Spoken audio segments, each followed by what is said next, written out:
Okay, so we've sprayed up, as you can see, the front area here. So we can just unmask this. All right. And then actually what we've got, obviously, some little tactical windows to go in there. So if we just grab the clear part sprue, we've got this little guy down here. Obviously, it's going to fit this one at the front. So if we just snip this one off and we can get him seated in. So usual thing, I'm going to use crystal clear on a cocktail stick. Alright. So again, it's another very warm day today. So we're just going to, not going to need gallons of this. Just going to place it around a few areas. That'll do, because it'll all squash when it goes in. Okay, only goes in one way. So I'm just going to sit that little guy in just down there, a bit of a squash. If you want to, you can flip it over where you've got the glue coming through. Cotton bud, wet it slightly, and then just wiping away. Okay, but that will dry in. And what we're going to have to do is mask that up before we're painting and everything else, but it should be quite easy to follow the edge. But what we need it to be is totally dry in there before we can actually attempt to come in with that.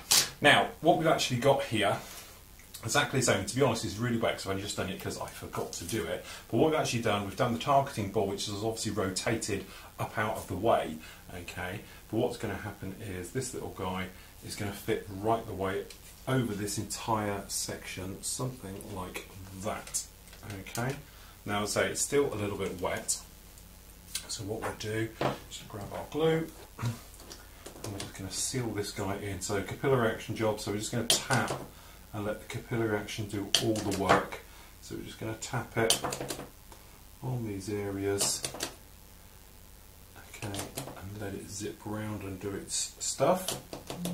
So if we just go around doing these, okay, that you can flip him over, and as you can see, we've got the start there. So targeting pod, you can see in there, needs to be cleaned up a bit, but it's in there of white. But as we said, it'd be quite hard to get in there and paint it without it. So now what we can do, we've got this nose weight system, which is a nice little touch. If I just put the lid back on the crystal clear, because as I say, it's very, very warm today, and it will set, I think, within minutes. Oops. So this nose weight, which is supplied, is the correct amount. What you want to do, I've already glued 1/2 inch just down here, and then the next side will go in. Okay, place it up. Alright, you don't have to squish it together, there is a little bit of movement in the weight. I don't think it's going to rattle around or come away anyway soon, so plenty of glue just to weld this down. Just on here like this. And just put a little bit more on the other one just to make sure it's got hold of it, because we don't want it coming off. Alright, so that's that one in. Now, same with the main gear legs as well, and again these are wet, so I have to be somewhat a little bit careful. Okay, so we just seat them in. They only go one way round. Okay, so that's that one in, and we'll just tack him into position. Just a couple of passes just for the moment. Okay. Alright, once you're in, just give him a final little nudge to make sure he's down properly. Okay, and on the other side. As we were saying, it doesn't take much to get this one together.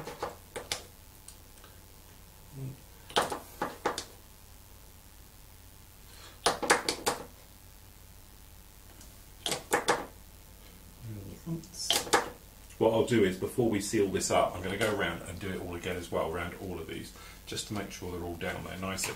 But what you do end up with, though, there we go, wheel wells all done in there. Now, we spoke about those ejector pin marks and everything else. I've elected to leave them in. You could go in there and get rid of them and all the rest of it, but to be honest, by the time we get the gear in there and the bits and pieces all running around in the doors, you're not really going to see it, unless you're going to hold it over and go, oh look, there's 2 ejector pins down there and 2 there. I wouldn't worry about it too much at all. Now, main bay itself is next up. So just make sure you get your front and rear the right way around. So I am going to have to look at the instructions, because as I say, having built this kit before, it's one of those things. I made a mistake last time by putting the bay in the wrong way round. and it plagued me to say the least afterwards, but there we go. That's going to sit in just like so. Okay, we're just going to tack these corners just for the minute. We've got plenty of glue, to be honest. I'm getting a bit low here.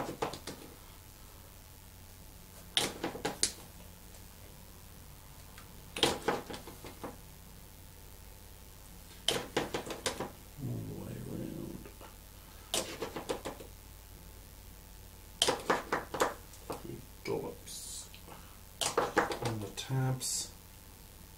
Okay, I'll just hold that down just for a second just to get that one to go off, making sure they're all down. Make sure you've got all the parts in, as we said, the ones on the tail as well and everything else. Well, at least just hold this for a second, and then what we can do, we can install the cockpit and the top half in there, and we can get the two halves together and try and get a decent seal on that.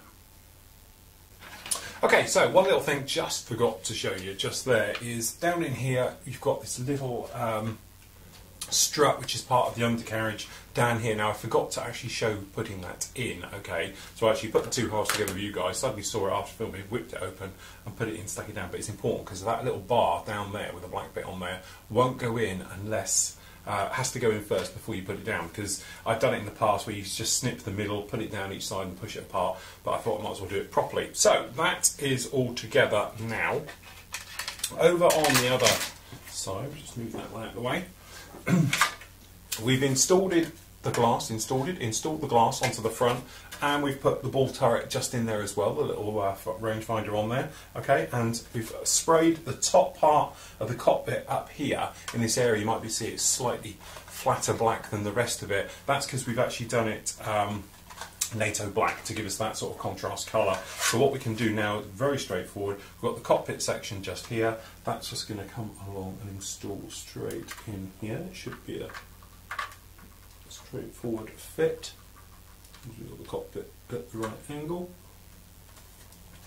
So then it ends up, and you should end up with it something like that in there. Alright, so what you want to do is basically, it self-sits, if you know what I mean. You've got a couple of little tiny tabs, both sides, just on each side of it, which sort of hold it in place. It is a little bit funny, then you've got obviously the back part holds it in there. So if you're wondering how it is, it sort of just fits one way. So we just get some glue capillary action going down there. Okay, and the other side.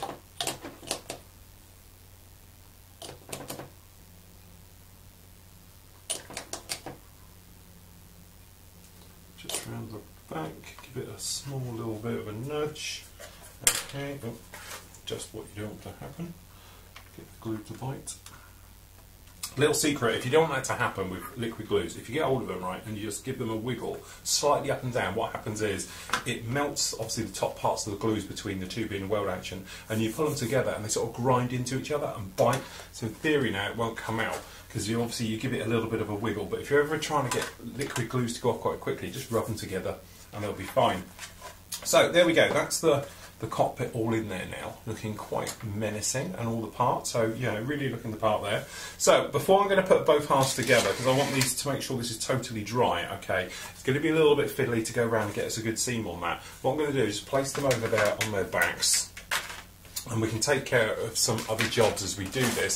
So for instance, what we can start to do now is bring the flaperons, I suppose they are, on the back of these, okay, and the rudder set and everything all together. Now the rudder is positionable, but if I show you on one as we go through here, there is a little thing to this, because actually what you've got, they are a small insert in here. So what you want to do, make sure you've got a nice edge, but don't over sand this, okay? So literally just a fine grip, just to take off that height so you can't see it, and on the back one, because if you over sand it and you go too far, he says getting hold of the wrong one, because you end up with a situation when you put these two together, you'll get a big gap, okay, and whilst it's not a problem because this thing we're going to prime heavily to give it that sort of round look and everything else, you want it to be as best as you can, but that is basically it. It just sits in there, there's nothing technical to this. So good amount of glue, let the weld action, the capillary action flow nicely down the entire length of the seam.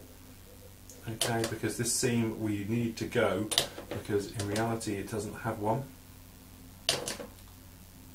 Right, so plenty of glue because we'll be coming back with plenty of primer, surface primers, things like that. I'm hoping the polyurethane that we're going to be using on this will do 99% of the work we need it to do.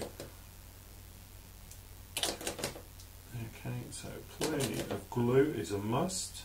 Got a tiny little bit not lining up down the bottom here, so we give it a squish like that. As you can see, we get a big jump of glue, so we're just going to spread that out, get rid of all the woolly bits, because what we're going to have to do is polish these glue marks out slightly so we get a very nice even glue field going over there. So these are all things. Don't cut the tabs off. You've got a tab just down here, you don't want to hack that one off, but again just snip these back, and again don't snip the actual proper tab off.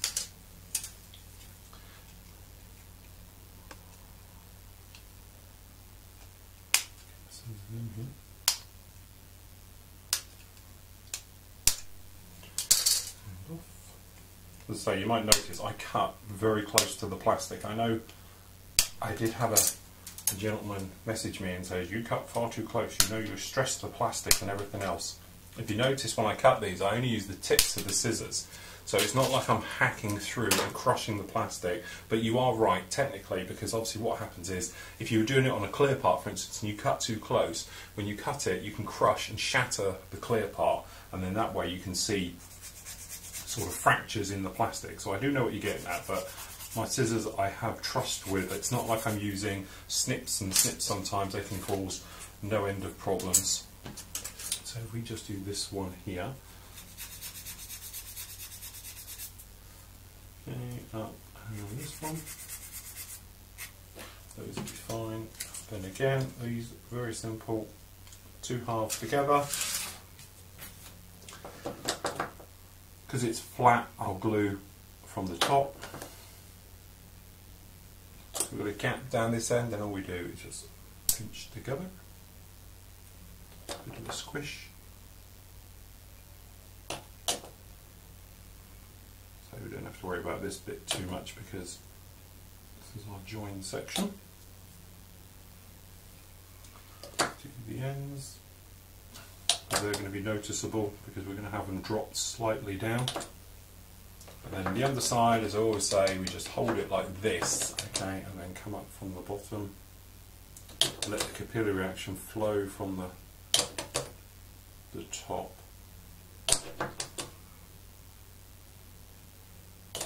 Scissors, small little crimps on the back end. Don't cut into it, you're just trying to squash it together to make sure you've got a good join. And there we go. So we're going to do the same for the other side, get those all done together, clear a little bit of this away, and then we can actually come into the major bit, probably the hardest bit of this entire kit, and that's getting the two halves together to line up properly, so we've got the minimum amount of filler, the minimum amount of messing around trying to correct the little seam, as we're going to get all around the bottom of this one. Okay, so with both of these drying out, we can actually try and bring them together. Now, notoriously, when you're dealing with big seams, there's always a problem. When they're flat as well on top of each other, like this is, it's going to be a real problem. The first thing you want to do is make sure that the ejector pin marks all on here are all sunk down nicely. Okay, because if they're slightly raised, they're going to cause problems when you're coming in. Now, having had a good look around this already, they're actually not bad on this particular kit. So I don't know if they're fine on them all, but you might want to just make sure, because you say these ejector pin marks, if they are slightly, you know, got a little bit of edging on it, when you put it down, it's not going to squash down properly and go in. So basic test fitting shows that you should be in a situation that you pop it down like this, okay, and it should just absolutely drop in and be perfect everywhere. So actually what you can do, this one, okay, is literally just come along and lightly pin it down. Okay, so we're just going to do these wingtips just for the minute. Okay, and we're just going to do this front area. Okay, so we can lightly get it down, and when you just push it down, it should give you pretty much a perfect seam down each side. But what you want to do is take care about going through. So what we're going to do, just for the moment, we're going to take care of this outer seam down by this tail. So what we're going to do is just use normal extra thin, being careful not to go on the peg area. Alright, I just let the capillary action go off and zip off. Alright, so we're just going to do that tip and these.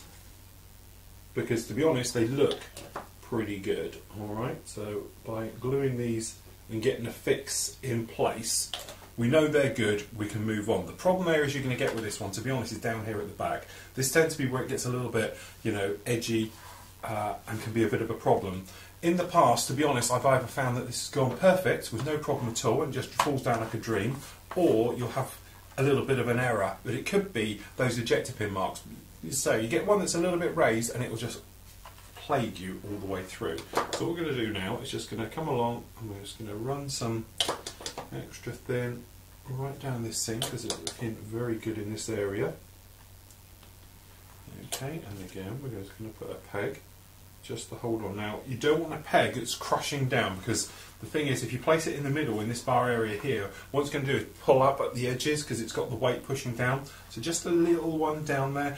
I wouldn't advise rubber bands, it gives a little bit too much movement. But what we're going to do is just continue our little trip down here. Don't flood it with the old extra thin glues, because what you want to do is literally be in a situation where it's naturally going down. If it's too wet, you might start melting the edges and causing yourself a little bit of work. So I'm quite happy with the way the front is. So we're just going to run some extra thin down the front. And what we're going to do is going to do a side at a half, a side at a time, sorry, to come through. Now I'm running out of pegs now. Okay, so we just give that a little bit of a squish, just like that. We're going to pinch the one from this side. Okay. These pegs, if I can pop this one off, if you see down here, you see you've got a gap in the middle. That's the bit I'm sticking, so it goes over that area. So we'll do plenty of glue just down here. Okay, and as you can see, we've got a little bit of a gap running at the top here, just a little bit. So what we're going to do, we're going to try and get the peg to do it. Because the peg's got a rubber feet, you can do it this funny type of angle. So you've got a little bit of a gap there. So what I'm going to do is fill it up with extra thin. So the weld action will bite and go over the top. So it's more a case of coming in like this and then just tapping down to fill in. But what we're looking for is evenness. We want it at the same height and everything else. Now don't worry too much about gaps at this precise moment. Okay, it's just if you've got a big one like at the top here, because what you want to do is to make sure it's filled in. We're going to fill all of this anyway, so don't worry too much about it. This outer seam isn't there in reality. Okay, it's literally just the seam for the two halves going together, and all of this on the underside is going to be faded completely down, apart from a couple of little panels, okay, around this gear area and stuff like that, because in reality the ram stuff, which is literally like liquid rubber, okay, will fill all of this up and make them very smooth and dippy and very, very shallow. And for once, that's what we want. Normally when you're doing this type of work, you need sharp panel lines so washes stand through. This won't be having a traditional panel line wash or anything else. We're going to do something really, really probably alien to most of you about using the wash like a paint and things like that, and making the paint adding wash to it as well. It's a little technique I tried a couple of years ago, had great success with it, so I'll be showing you exactly how we do that. So what we need this to do now is to dry off, go hard completely, then we can come back to the other side and push down and start to put it all together. But I'd advise doing half at a time, because otherwise sometimes what happens is you push down on this side will lift, okay? So just let it go off, give it a good hour to totally seal down and everything else, come down, do the same for the other side, and then once those two are dried and complete, you can work on the rears. So at the same time, when you're waiting, you can go like I've been doing here. You can then get on with weapons and things like that. Obviously we've got the tail sections all done. So there's a few other little jobs you can be getting on with. Start working on the cockpit HUD and things like that. Okay, so we've been drying now for about an hour. Okay, so we can unclip this and see exactly what we've got underneath. So looking along, top one we know was good. This bottom one, to be honest, we had to do a little bit of pinch work just down here, so we've got a few little scratches we'll have to get rid of. But generally we're all okay. Back ending went in pretty well. This little area down here, obviously we'll be putting fillers in and stuff. One area I did want to point out is this back one here.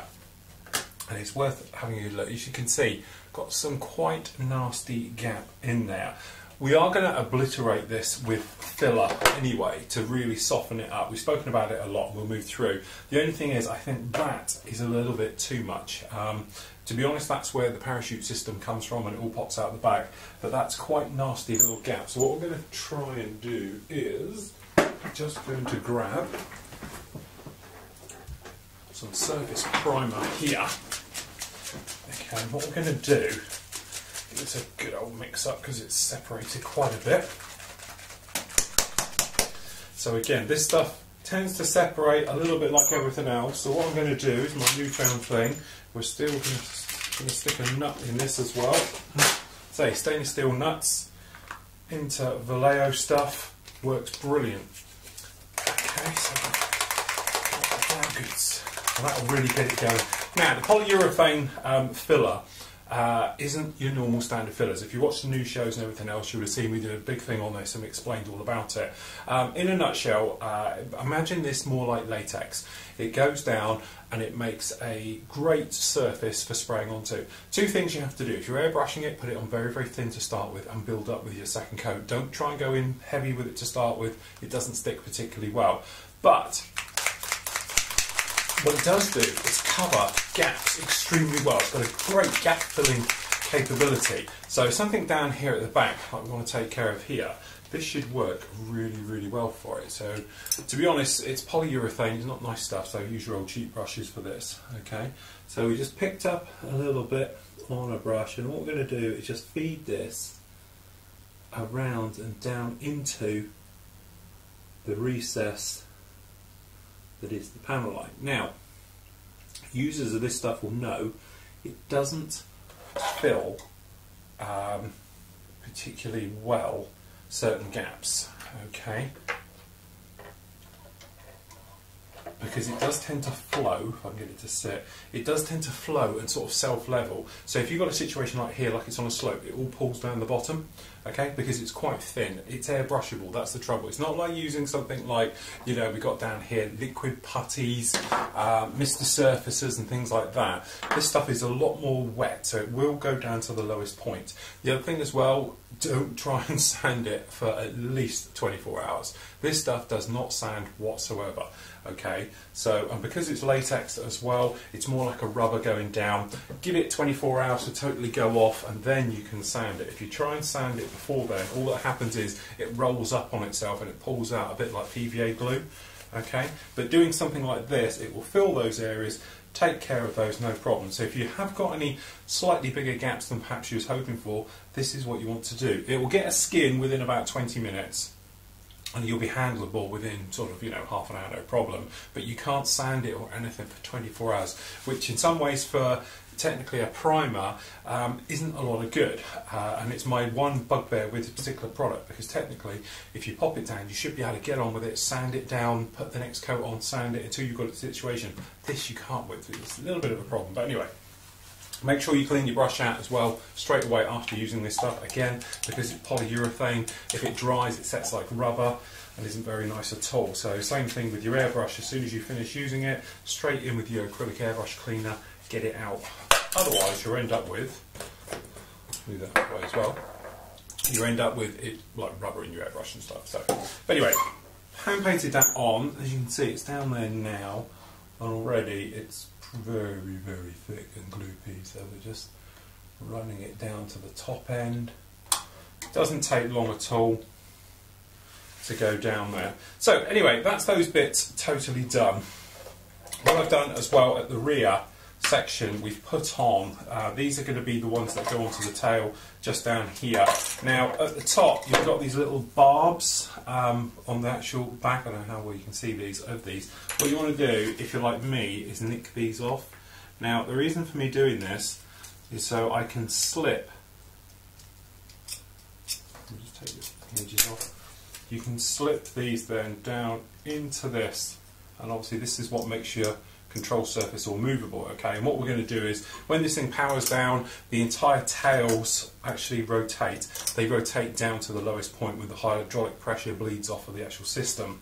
The reason I do it that you can take them off is because this particular kit, if you're taking it to shows or perhaps you're going to store it, what you can actually do is pull the tails off and travel upside down, so with its gear hanging upside, because there's no lumps, bumps or anything that's going to be hanging off the top, because the canopy you can have as a loose fit as well. So if you're like me, you can flip it over, have it like that for transit or in storage, knowing full well your gear, your weapons and everything else is perfectly safe, okay? Or if you are in a situation where you've got a smaller box, you can have the tails and just put them down next to it. So that is the method in the madness of thinking about that.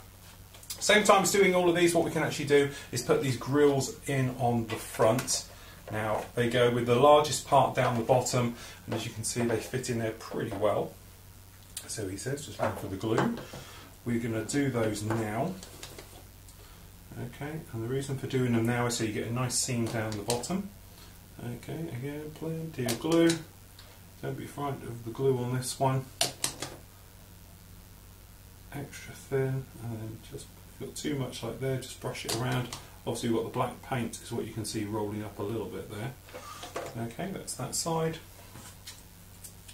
And then the other side goes on, make sure, so it goes that way with them down the bottom.